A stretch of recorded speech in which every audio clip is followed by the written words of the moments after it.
Share মার্কেটটা পড়তে থাকলো, শেয়ার হোল্ডারদের মধ্যে একটা আতঙ্ক ছড়ায় গেল। তারা সবাই শেয়ার বিক্রি করতে চাইল। এক সময় দেখা গেল যে রেগুলার সিকিউরিটি এক্সচেঞ্জ কমিশন একটা ফ্লোর প্রাইস দিয়ে দিল। ফ্লোর প্রাইসটা হচ্ছে এর নিচে আর শেয়ার নামতে পারবে না।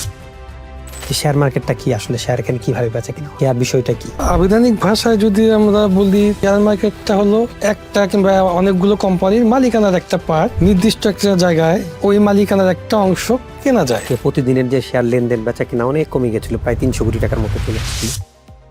একজন অভিজ্ঞ কৃষক যেমন আকাশে মেঘ দেখলেই বুঝতে পারেন যে এখন ধরনের বৃষ্টি আসতে পারে, বৃষ্টি আসবে কিনা, আসলে কতক্ষণ থাকতে পারে, টেকনিক্যাল অ্যানালাইসিসটা একটা ধারণা দেয়। বলা যায় শেয়ার মার্কেটে ইনভেস্টমেন্ট করুন, আবার বলে শেয়ার মার্কেটে ট্রেডিং করুন। আপনি একটু বুঝিয়ে বলেন না যে এটা আমি ইনভেস্টমেন্ট করাটা কি আর ট্রেডিং করাটা কি?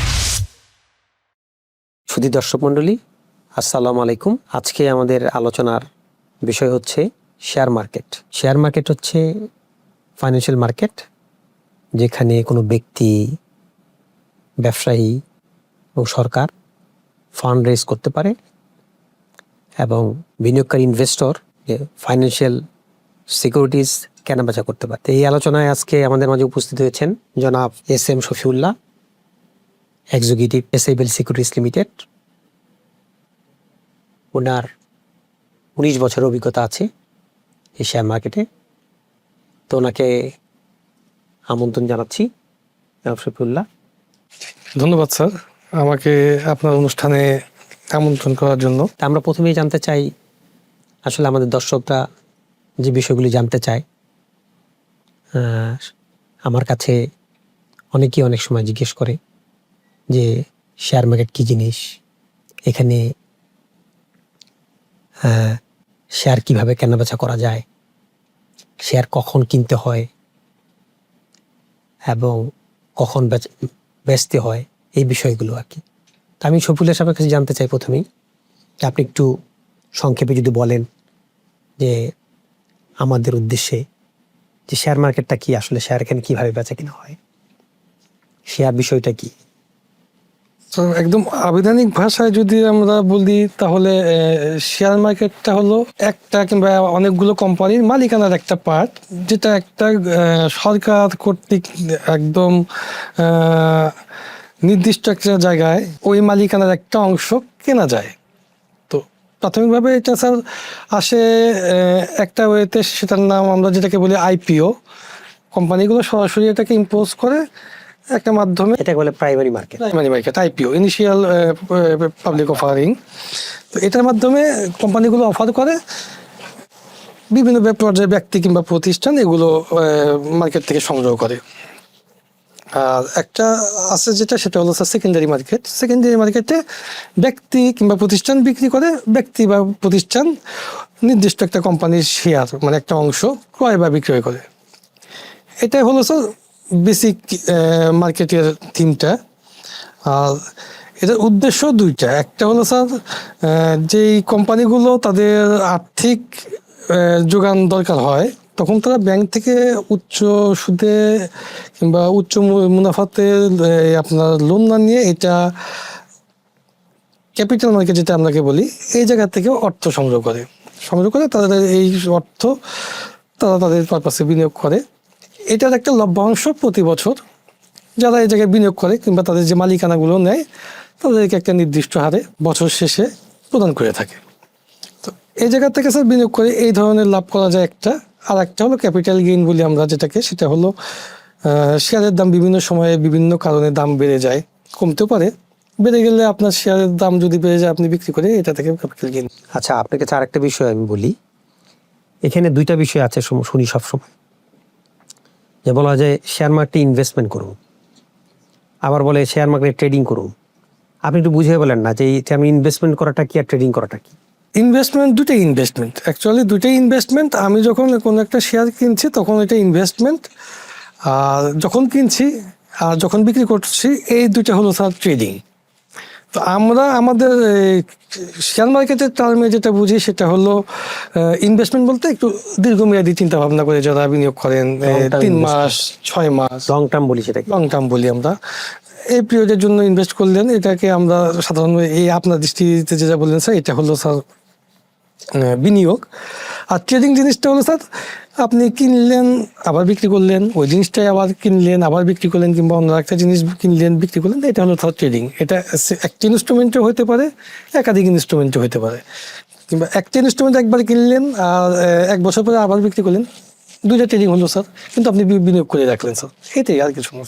আচ্ছা, আমরা যেটা জানি, আমরা শুনি সব সময় এগুলো, যে শেয়ার মার্কেটে বিনিয়োগ করতে হলে কোনো শেয়ার যদি কিনতে চাই তাহলে সেটার ফান্ডামেন্টালস দেখতে হবে, ফান্ডামেন্টালস দেখে বিনিয়োগ করতে হবে।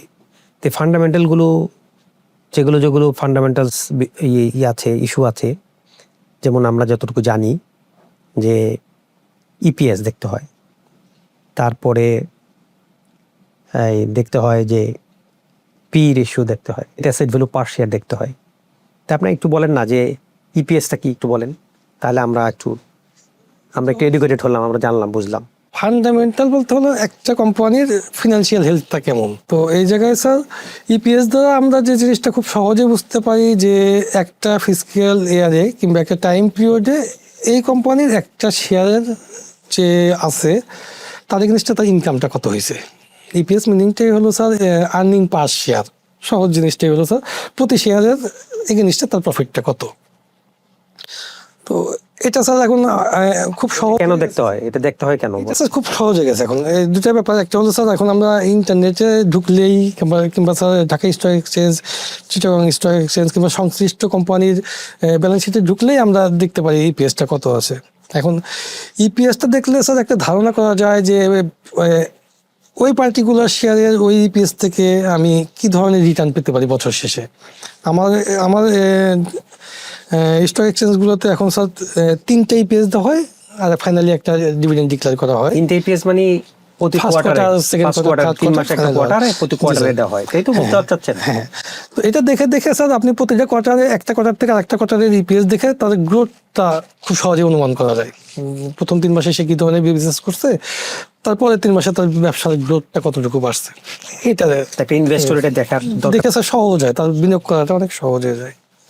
আর একটা বলেন স্যার পিটা হলো স্যার, না, পি এর আগে আপনি নেট অ্যাসেট ভ্যালুটা বলেন, নেট অ্যাসেট ভ্যালু পার শেয়ার। এটাও স্যার একই জিনিস স্যার। একটা কোম্পানির যে অ্যাসেটটা আছে, ন্যাব যেটাকে আমরা বলি, নেট অ্যাসেট ভ্যালু, তার প্রতিটা শেয়ারের এই জিনিসটা, তার অ্যাসেটটা কীরকম, কত টাকার অ্যাসেটটা আছে, এটা স্যার, এটাও স্যার আপনার ওদের ইয়েতে পেয়ে যাবেন, ওয়েবসাইটগুলোতে পেয়ে যাবেন, কিংবা ঢাকা স্টক এক্সচেঞ্জ এদের ইয়েগুলোতে পাওয়া যায়।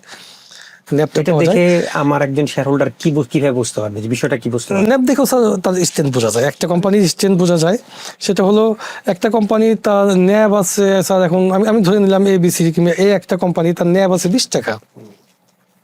তো আপনি দীর্ঘমেয়াদী বিনিয়োগ করলেন 3 বছরের জন্য, তো আমি ধরে নিলাম যে 3 বছরে যদি এই শেয়ারটাতে আমি 20 টাকা দিয়েও বিনিয়োগ করি, এর ইনকাম কম বেশি হলেও এর অ্যাসেটটা কমতেছে না।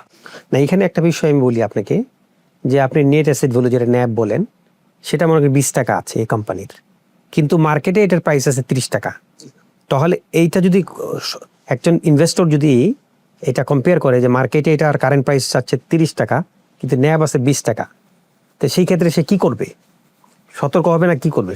সতর্ক হওয়ার এই জায়গাতেই কিছু নাই স্যার। আমরা স্যার ন্যাপকে স্যার আমরা 3 টাইমস পর্যন্ত অ্যালাউ করি, 3 টাইমস পর্যন্ত অ্যালাউ করি। সেটা হলো কোম্পানির তো স্যার আমরা ইপিএস দেখলেই বুঝতে পারতেছি তাদের গ্রোথটা কেমন আছে। আর ন্যাপটা হলো স্যার একদম ফিক্সড, তাদের এখনো হয়ে আছে। এটা ন্যাপ তো স্যার এটা প্রতি বছর পরিবর্তন হয় না, এটা হয়তো 10 বছর 15 বছর পর পর একটা করে রেভলিউশন হয়, তখন হয়তো এরা নতুন করে অ্যাসেসমেন্ট করে, তখন এটা চলে আসে। তো ন্যাবের ভিতরে যে জিনিসগুলো থাকে স্যার, এতে স্যার তাদের স্ট্রেন্থ ওইটার সাথে ক্যালকুলেট করলে বোঝা যায়।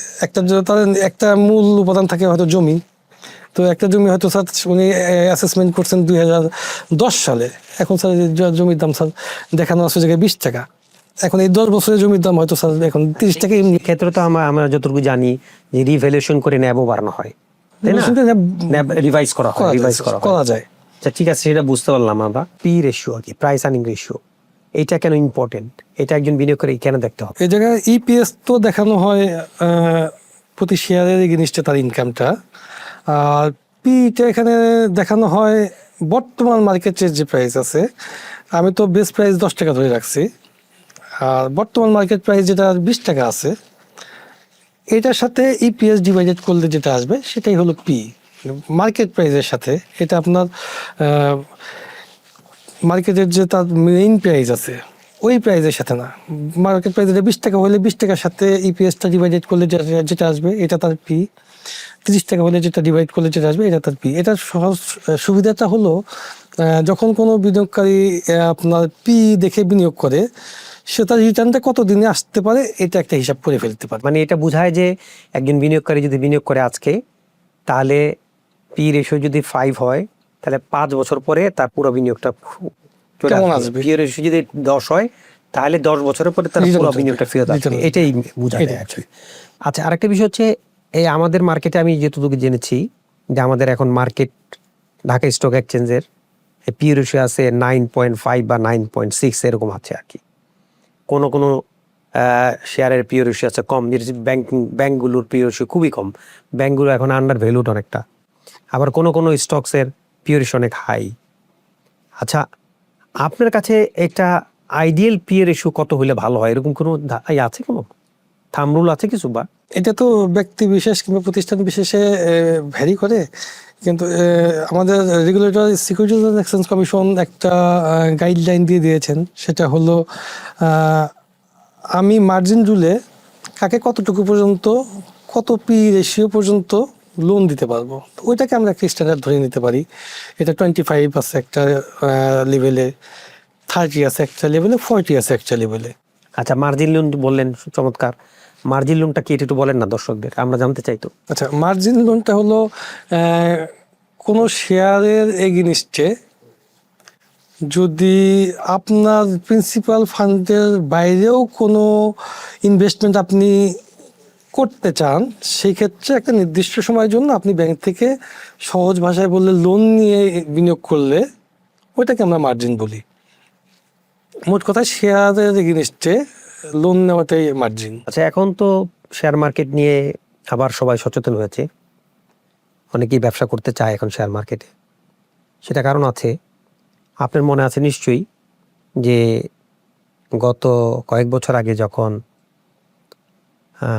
রাশিয়া এবং ইউক্রেন যুদ্ধ শুরু হয়ে গেল, তখন আমাদের টাকার মান ডলারের এগেনস্টে কমে গেল আর কি। প্রায় ডলারের তখন প্রাইস ছিল 90 টাকা, কিছুদিনের মধ্যে এটা প্রায় 120 টাকা 125 টাকা হয়ে গেল আর কি। তখন শেয়ার মার্কেটটা পড়তে থাকলো এবং শেয়ার হোল্ডারদের মধ্যে একটা আতঙ্ক ছড়ায় গেল। তারা সবাই শেয়ার বিক্রি করতে চাইল। এক সময় দেখা গেল যে regulator Dhaka security exchange commission একটা ফ্লোর প্রাইস দিয়ে দিল। ফ্লোর প্রাইসটা হচ্ছে এর নিচে আর শেয়ার নামতে পারবে না। এটা কেন দিয়েছিল? ওই সময় একটা পরিস্থিতির সৃষ্টি হয়েছিল যেটা খুবই ভয়াবহ ছিল। বিনিয়োগকারীরা আতঙ্কিত হয়ে তাদের হাতে থাকা শেয়ারগুলো বিক্রি করতে চাচ্ছিল, কিন্তু কাঙ্ক্ষিত ক্রেতা পাচ্ছিল না। প্রতিনিয়তই মার্কেটটা নিচের দিকে নামছিল, প্রতিটা শেয়ার নিচের দিকে নামছিল, দাম কম ছিল, ইকুইটি ভ্যালু কম ছিল। এক্সচেঞ্জ কমিশন হয়তো ওই সময়তে অনেক চিন্তা ভাবনা করে মার্কেটটাকে আটকানোর জন্য একটা পলিসি বের করছিল, যেটা হলো একটা ফ্লোর প্রাইস, নির্দিষ্ট দামের নিচে ওই স্টকটার লেনদেন আর হবে না, এসে আটকে যাবে। ওই সময় এটা কিছুদিনের জন্য হয়তো কার্যকর ছিল, কিন্তু দীর্ঘমেয়াদে এটা আবার একটু ক্ষতিও করেছে। যেমন যাদের মার্জিন লোন নেওয়া ছিল তারা ট্রেড করতে পারে নাই, তারা ট্রেড করে বিক্রি করে বেরিয়ে যেতে পারে নাই, তাদের প্রফিট চার্জ হয়েছে, ইন্টারেস্ট চার্জ হয়েছে, তাদের লস হয়েছে।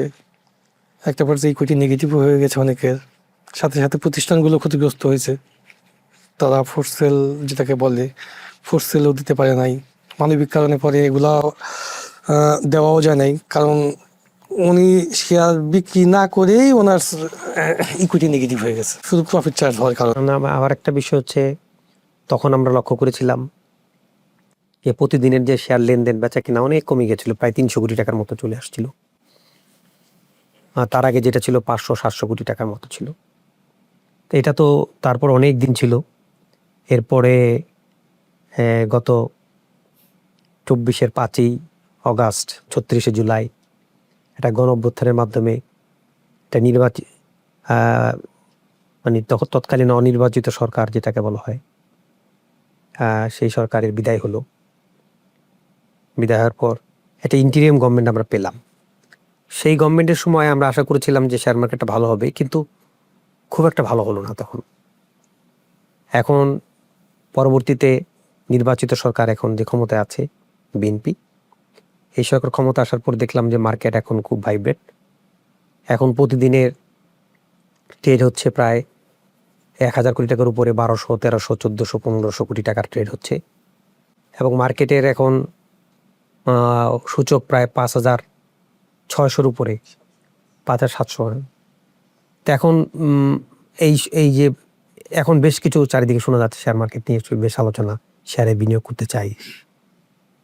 এখন একজন লোকের সঞ্চয় আছে, সে কিছু শেয়ার মার্কেটে বিনিয়োগ করতে চায় অল্প সময়ের জন্য, সেটা কি সম্ভব? আসলে বিনিয়োগটা কিভাবে করা উচিত? আপনার কিছু পরামর্শ যদি থাকে। আপনি যেটা বললেন, প্রথমে 2010 সালের পর থেকে মার্কেটটা নিম্নমুখী প্রবণতার মধ্যে দিয়ে গেছে। বিভিন্ন কারণে মার্কেটটা তার স্ট্রেংথটা পায় নাই, মানুষের আস্থাগুলো ফিরে আসে নাই, অনেকগুলো কারণেই আছে। 2017 সালে একবার মার্কেট কিছুটা ভালোর দিকে গেলেও আবার কোভিডের কারণে একটা নেগেটিভ ইম্প্যাক্ট পড়ে। ওই সময় একটা ফ্লোর প্রাইস দেওয়া হয়। খুব কাছাকাছি সময়ে মার্কেটটা ঘুরে দাঁড়ানোর চেষ্টার পরে আবার 2021 ফেব্রুয়ারিতে আপনি যেটা বললেন, ইউক্রেন রাশিয়া যুদ্ধের কারণে আবার ফ্লোর প্রাইস ইম্পোজ করা হয়। মার্কেটে এরপরে যে লেনদেনগুলো হয়েছে সবই নেগেটিভ। সবই নেগেটিভ বলতে সেলার আছে, বায়ার নাই। তো এটা একটা দীর্ঘ ধারার মধ্যে প্রায় 4-5টা বছর আমাদের 300 থেকে 600 কোটি টাকার মধ্যে লেনদেনটা সীমাবদ্ধ ছিল। এরপরে 2024-এ যেটা বললেন, জুলাই মাসে, আগস্ট মাসে এসে মার্কেটটা বেশ ঊর্ধ্বমুখী হয়, কিন্তু এটাও বেশিক্ষণ স্থায়ী ছিল না। 2 মাসের মতো স্থায়ী ছিল, তারপর আবার এটা নিম্নমুখী প্রবণতার দিকে চলে যায়। নির্বাচিত সরকার আসার পরে বেশ কিছু জায়গায় আপনার কাজ হয়েছে। তার মধ্যে একটা হলো এক্সচেঞ্জ কমিশন নিয়ে কাজ করা, মার্জিন রুল নিয়ে কাজ করা, মানুষের আস্থা ফেরাতে কাজ করা, সর্বোচ্চ মহল থেকে সহযোগিতার আশ্বাস দেওয়া। এই কারণে আপনার পূর্বে যে বিনিয়োগকারীরা মুখ ফিরিয়ে চলে গিয়েছিলেন, ওনারা ফেরত আসতে শুরু করেছেন। আমরা দেখি নতুন নতুন বিও অ্যাকাউন্ট হচ্ছে, নতুন নতুন ফান্ড আসছে। এগুলোর কারণে মার্কেটের একটা ঊর্ধ্বমুখী প্রবণতা দেখা যাচ্ছে এবং আশার সঞ্চার হচ্ছে। এখনো হয়তো অনেকে তার কাঙ্ক্ষিত যে দামে শেয়ার কিনে রেখেছিলেন, সেই দামে এখনো ওনারা পান নাই, কিন্তু আশা দেখছেন অনেকেই। তো সেই জায়গা থেকে বলতে পারি যে হ্যাঁ, সামনে হয়তো মার্কেটের একটা ভালো সম্ভাবনা আছে। আমাদের regulatory, securities and exchange commission, সরকার, অর্থ মন্ত্রণালয়, স্টেক হোল্ডার যারা আছেন, প্রত্যেককেই অনেক বেশি অ্যাক্টিভ মনে হচ্ছে। ওনারা বিভিন্ন সুযোগ সৃষ্টি করে দিচ্ছেন। আস্থা ফেরাতে সব ধরনের কর্মকাণ্ড চলছে, যার জন্য মার্কেটটা আমরা ঊর্ধ্বমুখী প্রবণতার মধ্যে দেখছি। আচ্ছা, বুঝতে পারলাম আমরা বিষয়টা। আসলে আমি যেটা বলতে চাচ্ছি যে একজন বিনিয়োগকারীকে, নতুন বিনিয়োগকারী যে শেয়ার মার্কেটে আসবে, তার শেয়ার মার্কেটে এই ব্যবসাটা শিখতে তার কতদিন সময় লাগতে পারে? কতদিন তার বিনিয়োগ মার্কেটে থাকা উচিত? এইটা স্যার, ক্যাপিটাল মার্কেটটা তো স্যার মানুষের সাইকোলজির সাথে খুব বেশি সম্পৃক্ত। এটা স্যার, এটা রং স্যার ক্ষণে ক্ষণে পাল্টায়। এটা শিখতে স্যার আসলে শেষ হবে না, কিন্তু স্বাভাবিক একটা ধারণা মানুষের হয়। স্বাভাবিক ধারণা পেতেও স্যার মানুষের হয়তো 3 মাস, 6 মাস, 7 মাস সময় লাগে। মানে একটা বিনিয়োগকারী এসেই তার, মনে করেন তার কাছে 20 লক্ষ টাকা আছে, এসেই পুরোপুরি 20 লক্ষ টাকা ইনভেস্ট করে দিবে, নাকি সে কিভাবে না, এটা কোনোভাবেই ঠিক হবে না স্যার। এটা কোনোভাবেই ঠিক হয় না যে এসেই 20 লাখ টাকা একবারে বিনিয়োগ করে ফেলা। এটা যেটা উনি করতে পারেন সেটা হলো, ওনার কাছের মানুষ যারা বিনিয়োগ করে রেখেছেন, ওনাদের সাথে সম্পৃক্ত হতে পারেন কিছুদিন। ওনাদের সাথে যাওয়া আসা করে অল্প কিছু টাকা, হয়তো 4 লাখ 5 লাখ টাকা দিয়ে হয়তো উনি শুরু করতে পারেন। যাওয়া আসা বিভিন্ন সিকিউরিটিজ হাউসগুলোতে যাওয়া, তাদের মাধ্যমে উনি হয়তো অনেকের সাথে পরিচিত হবেন, তাদের কাছ থেকে অভিজ্ঞতাগুলো শেয়ার করে নিতে পারেন। এখন স্যার অনেকগুলো ট্রেনিং হাউস আছে, ট্রেনিং নিতে পারেন উনি। উনি ঢাকা স্টক এক্সচেঞ্জের ওয়েবসাইটগুলোতে বিভিন্ন ধরনের ইন্ডিকেটর দেওয়া আছে, এগুলো দেখে উনি স্টাডি করতে পারেন। এগুলো দেখে আস্তে আস্তে অভ্যস্ত হয়ে উঠলে তারপরে ওনার বিনিয়োগে যাওয়া এখন উচিত। মনে করেন আমি একটু বিনিয়োগ করতে গেলাম, আমার এক বন্ধু আমাকে বললো যে এই শেয়ারটা 50 টাকা আছে, তুমি কিনো, এটা 70 টাকা হয়ে যাবে খুব তাড়াতাড়ি। হ্যাঁ, তুমি তখন বের করে বিক্রি করে ফেলো। আমি কি এই আমার বন্ধুর এই কথায় আস্থা রেখে বিনিয়োগ করতে পারি?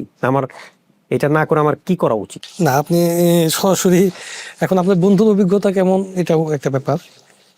আর একদম শুধু শুনে বিনিয়োগ করা উচিত না। আপনি প্রথমে যে জিনিস তিনটা বলছিলেন, একটা হলো ইপিএস, ন্যাব, পি, এই ধরনের কিছু বেসিক ধারণা রাখা উচিত। এটা যে কোনো সিকিউরিটিতে গেলেই আস্তে আস্তে ধারণাটা চলে আসবে। তাছাড়া এখন টেকনিক্যাল অ্যানালাইসিসও আছে অনেক কিছু। টেকনিক্যাল বলেন না। অ্যানালাইসিসগুলো উনি জানতে পারেন। টেকনিক্যাল অ্যানালাইসিস একজন ইনভেস্টর তো টেকনিক্যাল অ্যানালাইসিস করার অ্যাবিলিটি নাই। সে তো এটা তো আপনারা যারা প্রফেশনাল আছেন, আপনারা টেকনিক্যাল অ্যানালাইসিস বোঝেন, সেক্ষেত্রে কি আপনাদের সহযোগিতা দিতে পারে সে? তো টেকনিক্যাল অ্যানালাইসিস করতে স্যার খুব বেশি সামর্থ্যের ব্যাপার থাকে না স্যার। এটা আগ্রহ, ইচ্ছা, এটা অন্য একটা জগৎ। তো এটা যদি কেউ ফিল করে, নিজেকে আয়ত্তে নিয়ে আসতে চায়, এটাতে সম্ভব। আমাদের ক্যাপিটাল মার্কেটের সবচেয়ে বড় সমস্যা হলো একটা অংশ একেবারেই বিশ্বাস করেন না যে টেকনিক্যাল অ্যানালাইসিস বলে কিছু একটা আছে, এটা মার্কেটে কাজ করে। আর একটা অংশ মনে করেন যে টেকনিক্যাল অ্যানালাইসিসই সব, আমি অ্যানালাইসিস করে বলে দিতে পারি যে এটা এত দূর যাবে আবার এত দূর নামবে। দুইটার কোনোটাই আসলে ঠিক না স্যার। টেকনিক্যাল অ্যানালাইসিসটা স্যার অ্যাকচুয়ালি আমি যে দুইটা কথা বললাম দুইটার কোনোটাই না। সেটা হলো একজন অভিজ্ঞ কৃষক যেমন আকাশে মেঘ দেখলেই বুঝতে পারেন যে এখন কি ধরনের বৃষ্টি আসতে পারে, বৃষ্টি আসবে কিনা, আসলে কতক্ষণ থাকতে পারে। টেকনিক্যাল অ্যানালাইসিসটা একটা ধারণা দেয় মার্কেটে যে এই স্পেসিফিক ইনস্ট্রুমেন্টটার আচরণ কীরকম হতে পারে। একটা গ্রুপ অফ পিপুলের সাইকোলজিক্যাল অ্যাকশনটাই হলো মার্কেটে এসে পড়ে। যারা এই জায়গায় ইনভলভ, তাদের সাইকোলজি কী করতেছে এটা খুব সহজে টেকনিক্যাল অ্যানালাইসিসে একটা পরিসংখ্যানের মাধ্যমে দেখা যায়। তো এটা যেমন অস্বীকার করারও কোনো উপায় নাই, আবার একদম টেকনিক্যাল অ্যানালাইসিস দিয়ে একদম সব কিছুই করা যায়, এটা একদম এইভাবেও চিন্তা করার সুযোগ নাই। তবে হ্যাঁ, অনেক বেশি অবদান আছে ক্যাপিটাল মার্কেটে এই টেকনিক্যাল অ্যানালাইসিসের। খুব ভালো, আমরা জানতে পারলাম। কিন্তু আরেকটা বিষয় আপনার সাথে জানতে চাই আপনার কাছে আর কি, যে আমরা যারা মানে বিনিয়োগ করতে চাই, আমাদের সেভিংসটা বিনিয়োগ করতে চাই, আমরা সাধারণত ব্যাংকে বিনিয়োগ করি। ব্যাংকে আমরা সেভিংস অ্যাকাউন্ট অথবা এফডিআর, ফিক্সড ডিপোজিটে আমরা রাখি। আবার আমরা সঞ্চয়পত্র কিনি। এর বাইরে তো শেয়ার মার্কেটে বিনিয়োগ করা যায়। তা শেয়ার মার্কেটের বিনিয়োগটা ওই বিনিয়োগের থেকে ডিফারেন্সটা কি, মানে পার্থক্যটা কি বলেন? ব্যাংক এবং সঞ্চয়পত্রের বিনিয়োগের সাথে ক্যাপিটাল মার্কেটের বিনিয়োগের সবচেয়ে বড় যে ডিফারেন্সটা সেটা হলো এই জায়গায় ঝুঁকিও আছে বেশি, আপনার প্রফিটও আছে বেশি। একটু ঝুঁকি আছে এদিকে, প্রফিটও আছে বেশি। কেউ যদি একদমই ঝুঁকি না নিতে চায়, তার জন্য ব্যাংক অথবা সঞ্চয়পত্র আছে, নির্দিষ্ট হারে একটা লভ্যাংশ পাওয়া যায়। আর ক্যাপিটাল মার্কেটে বিনিয়োগ করলে দুইটা সম্ভাবনা থাকে। একটা হলো একটা কোম্পানির ডিভিডেন্ড থেকে ইনকাম করা, আর একটা থাকে ক্যাপিটাল গেইন থেকে ইনকাম করা। তো এই জায়গায় দেখে বুঝে যদি কেউ সঠিক জায়গায় বিনিয়োগ করতে পারে, ব্যাংক এবং সঞ্চয়পত্রের চেয়ে অনেক বেশি প্রফিট আসে। তাহলে আমি একটু বলতে চাই যে আমরা যারা মানে ঝুঁকি নিতে চাই না, আমাদের যারা সঞ্চয় কম আছে, তাহলে আমরা মনে করি ক্যাপিটাল মার্কেট না আসাই ভালো শেয়ার মার্কেটে। আমাদের যারা একটু ক্যাপিটাল বড় আছে, একটু ঝুঁকি নেওয়ার অ্যাবিলিটি আছে, আমরা একটু বেশি প্রফিটের কথা চিন্তা করি, তাদের কিছু বিনিয়োগ আমরা শেয়ার মার্কেট নিয়ে আসতে পারি। যেমন একজনের মনে করেন 30 লাখ টাকা সঞ্চয় আছে, সে হয়তো 10 লাখ টাকা একটু শেয়ার মার্কেট নিয়ে আসতে পারে। মানে বিষয়টা এরকমই অনেকটা। সব বিনিয়োগ তো এক জায়গায় করা উচিত না। ক্যাপিটাল মার্কেটে কিছু থাকতে পারে, সঞ্চয়পত্রে কিছু থাকতে পারে, আদার্স বিজনেসে কিছু থাকতে পারে, ব্যাংকে কিছু থাকতে পারে। একদমই ঝুঁকিমুক্ত বিনিয়োগও ক্যাপিটাল মার্কেটে আছে। আপনি মিউচুয়াল ফান্ড ইনভেস্ট করতে পারেন। মিউচুয়াল ফান্ড মিউচুয়াল ফান্ড ভালো কথা বলেছেন। মিউচুয়াল ফান্ড আসবো আরো পরে, মিউচুয়াল ফান্ডটা পরে। তার আগে আরো কিছু প্রশ্ন করে নিই। আচ্ছা, এই যে একজন বিনিয়োগকারী ক্যাপিটাল মার্কেটে যদি আসতে চায়, মনে করেন যে কোনো সময় তো আসতে পারে, সবসময় তো প্রতি ওয়ার্কিং ডেতেই তো শেয়ার কেনা বেচা হচ্ছে। যেমন ঢাকা স্টক এক্সচেঞ্জ এবং চিটাং স্টক এক্সচেঞ্জে আমাদের দুইটা স্টক এক্সচেঞ্জে শেয়ার কেনা বেচা হয়, যে কোনো সময়তে সে বিনিয়োগ করতে পারে। তো একটা বিনিয়োগকারী কখন বিনিয়োগ করবে এরকম কোনো থাম রুল আছে যে এই সময় সে বিনিয়োগ করেন অথবা এই সময় বেচেন, এরকম কোনো আছে থাম রুল আছে? এরকম কোনো কিছু নাই, কিন্তু এজের একটা ব্যাপার আছে। 18+ এজ থাকতে হয়। 18+ এজ থাকলেই একটা এনআইডি এবং আপনার যে কোনো সিকিউরিটি হাউসে গেলে যে কোনো সময় করতে পারবে। মানে বয়সের কথা বলছি। বয়সের কথা বলছি। তাছাড়া স্যার এটা যে কোনো সময় বিনিয়োগ করা যায়। বিনিয়োগ করতে একদম সার্টেন একটা পিরিয়ড লাগবে কিংবা একটা ফিসক্যাল ইয়ারের এই সময় বিনিয়োগ করতে হবে, এরকম কোনো না না, আমি ঠিক আছে, আপনারটা আমি বুঝেছি। মানে আমি যেটা বিন করতে চাচ্ছিলাম যে অনেকে বলে যে জুনের পরে এসে বিনিয়োগ করেন বা জানুয়ারির পরে এসে বিনিয়োগ করেন, এরকম কিছু আছে যে কিছু আমাদের যেমন আবার এই ফাইন্যান্সিয়াল ইয়ার আছে, তাই না? ওই যে প্রতিটা কোম্পানি ফাইন্যান্সিয়াল আছে, কিছু কিছু কোম্পানি ফাইন্যান্সিয়াল হচ্ছে জানুয়ারি টু ডিসেম্বর, আবার কিছু কিছু কোম্পানি ফাইন্যান্সিয়াল হচ্ছে জুন টু জুলাই, না জুলাই টু জুন। এই জন্য আমি বললাম যে এইখানে এই ক্ষেত্রে যে কখনো এরকম কিছু আছে যে আমরা না, এরকম নাই। তবে একটা শ্রেণীর বিনিয়োগকারী আছেন যারা ট্যাক্স রিবেটের জন্য জুলাইয়ের আগে জুনে এসে কিছুটা বিনিয়োগ করে রাখেন। ওনারা শুধু ট্যাক্স রিবেটের জন্যই বিনিয়োগটা করেন, তাছাড়া সারা বছরই বিনিয়োগ করা যায়। এগুলো দেখে চিন্তা ভাবনা করে। আচ্ছা, আরেকটা বিষয় আমি শুনেছি বা যেটা জানি আর কি, আপনাদের সাথে আলাপ করে এগুলি জানতে পেরেছি, কেউ কেউ বলে যে রেকর্ড ডেট বলে একটা বিষয় আছে।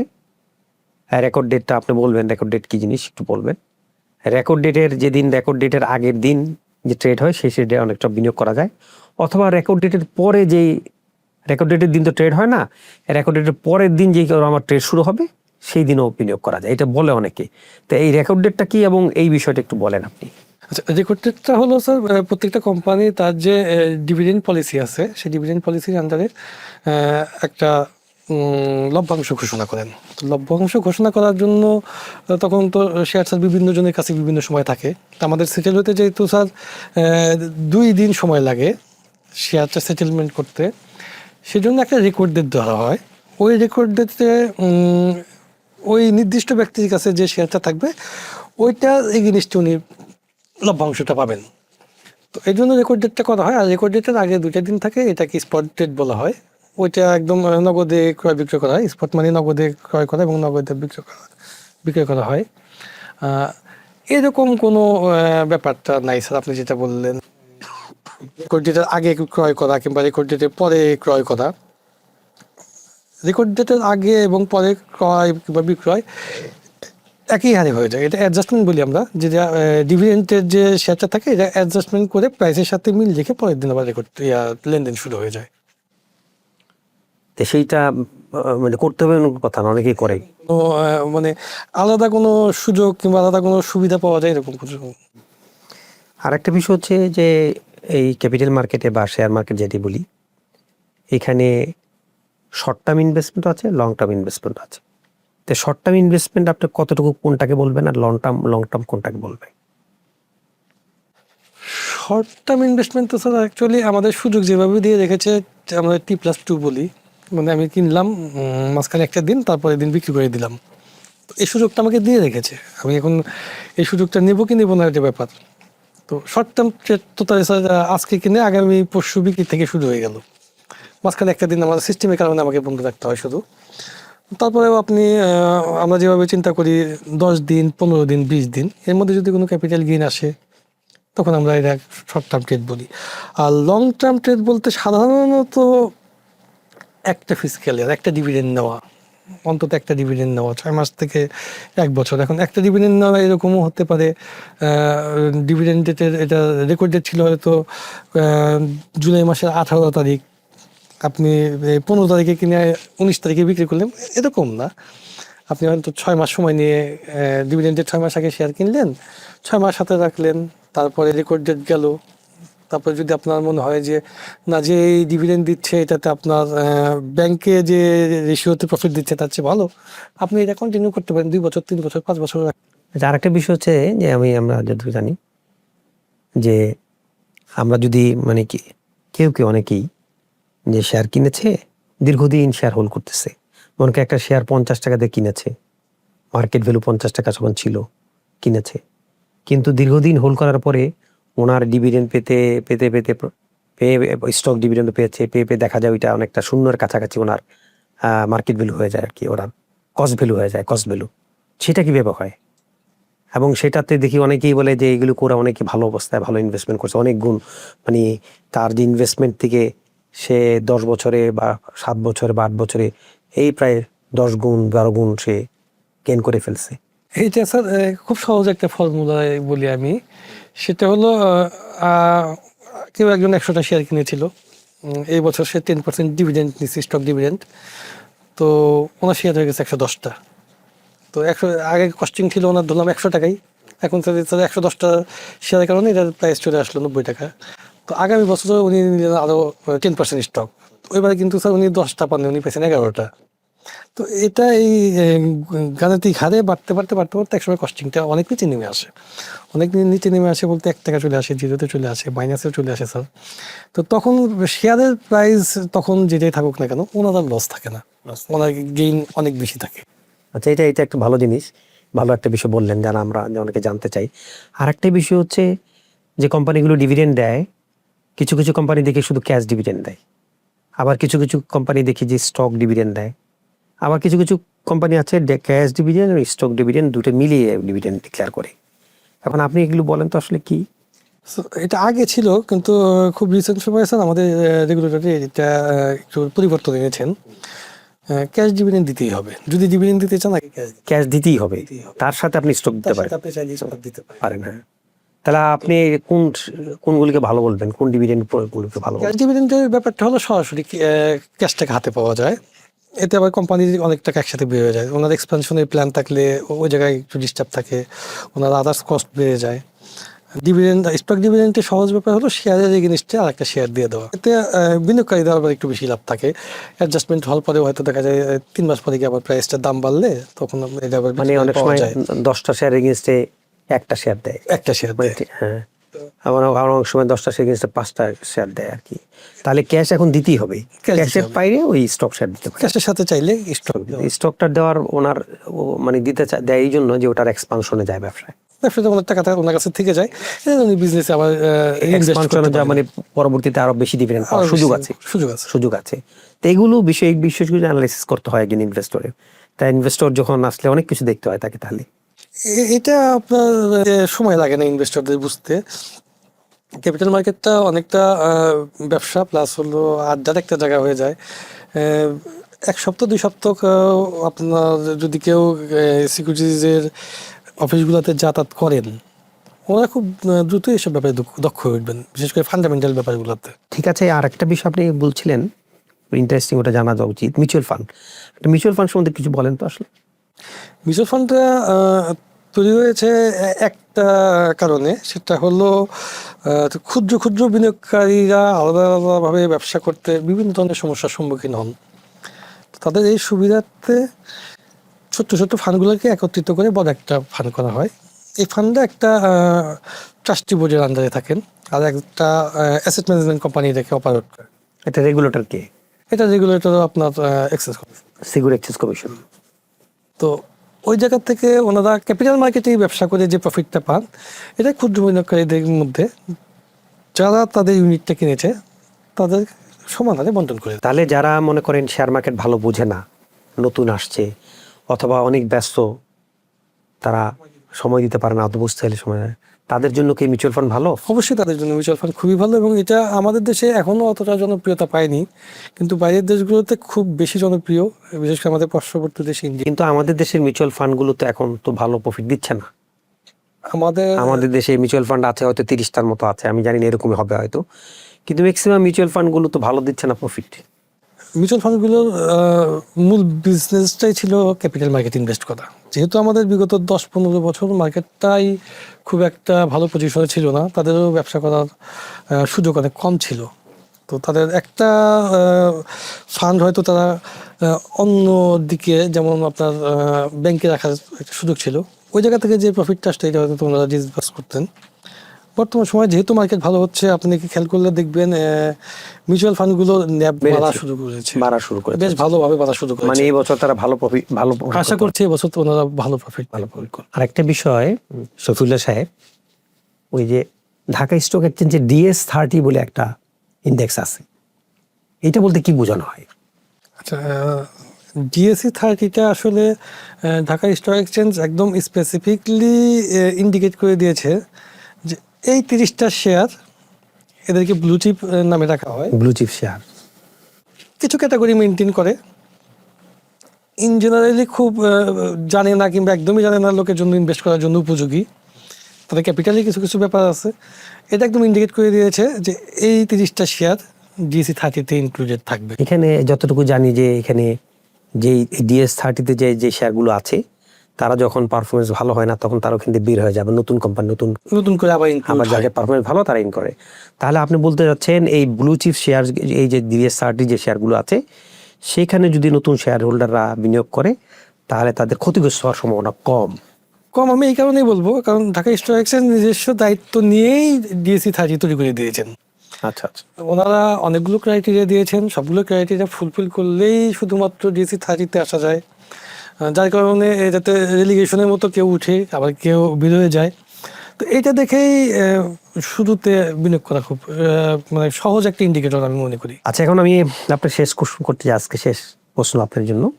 সে প্রশ্ন হচ্ছে, আমাদের যে শেয়ার মার্কেটে বিভিন্ন ইন্ডাস্ট্রি আছে, যে banking industry, pharmaceutic industry, textile industry, ceramic industry, cement industry, তো এই মুহূর্তে আমাদের শেয়ার হোল্ডাররা কোন ইন্ডাস্ট্রিটাতে বিনিয়োগ করলে ভালো হয়, এমন কোনো কিছু আছে? এরকম কোনো এটা উত্তর আছে? বলা যায় প্রত্যেক ইন্ডাস্ট্রিতেই আলাদা আলাদাভাবে ভালো এবং একটু দুর্বল সব ধরনের ইনস্ট্রুমেন্টই আছে। কিছুক্ষণ আগে স্যার আপনি যেটা বললেন এটা কিন্তু ভালো একটা ইন্ডিকেটর, DSE30। আচ্ছা আচ্ছা, এটা একদম ঢাকা স্টক এক্সচেঞ্জ থেকেই বলে দেওয়া আছে, এটার জন্য আলাদা ইন্ডেক্সও আছে। আর পি হিসাব যদি করি আমি ইনভেস্টের জন্য, বিনিয়োগের জন্য, তাহলে ব্যাংকিং সেক্টরটা ভালো আছে। ব্যাংকিং সেক্টরে বেশ কিছু ভালো শেয়ার আছে এখনো, যাদের রিটার্ন অনেক ভালো। ফার্মাসিউটিক্যালস কিছু শেয়ার আছে এখনো যেগুলো রিটার্ন অনেক ভালো দিচ্ছে। ফার্মাসিউটিক্যালস কোম্পানিগুলো, আচ্ছা খুব ভালো। তো ঠিক আছে, আমাদের যে আলোচনা আজকে যে শেয়ার মার্কেট নিয়ে, আমরা আপনার কাছ থেকে অনেক কিছু জানলাম, অনেক কিছু বুঝলাম।